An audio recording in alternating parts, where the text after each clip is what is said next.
John chapter 15. I am the true vine, and my Father is the gardener.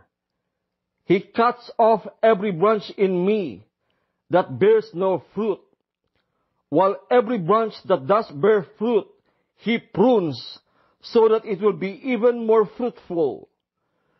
You are already clean, because of the word I have spoken to you. Remain in me, as I also remain in you. No branch can bear fruit by itself. It must remain in the vine. Neither can you bear fruit unless you remain in me. I am the vine. You are the branches. If you remain in me and I in you, you will bear much fruit. Apart from me, you can do nothing. If you do not remain in me, you are like a branch that is thrown away and withers. Such branches are picked up, thrown into the fire, and burned.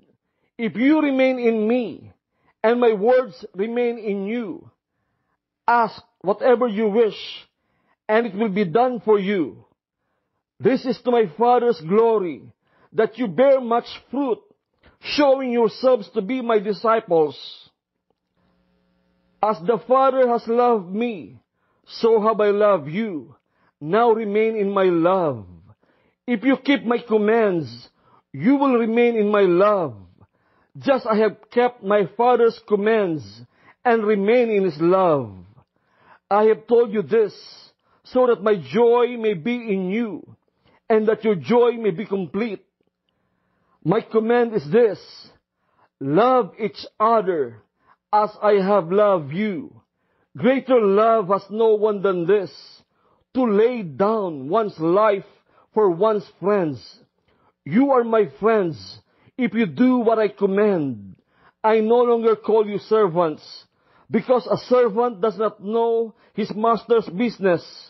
Instead, I have called you friends, for everything that I learned from my Father, I have made known to you.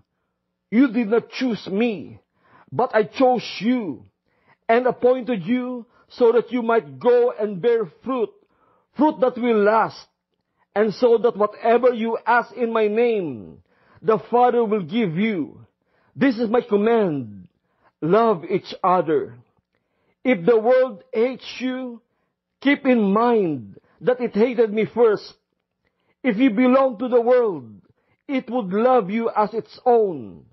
As it is, you do not belong to the world, but I have chosen you out of the world. That is why the world hates you. Remember what I told you? A servant is not greater than his master. If they persecuted me, they will persecute you also. If they obeyed my teaching, they will obey yours also. They will treat you this way because of my name, for they do not know the one who sent me. If I had not come and spoken to them, they would not be guilty of sin. But now they have no excuse for their sin. Whoever hates me hates my Father as well. If I had not done among them the works no one else did, they would not be guilty of sin. As it is, they have sinned and yet have hated both me and my Father. But this is to fulfill what is written in their law. They hated me without reason. When the Advocate comes, whom I will send to you from the Father, the Spirit of truth, who goes out from the Father, He will testify about me, and you also must testify, for you have been with me from the beginning.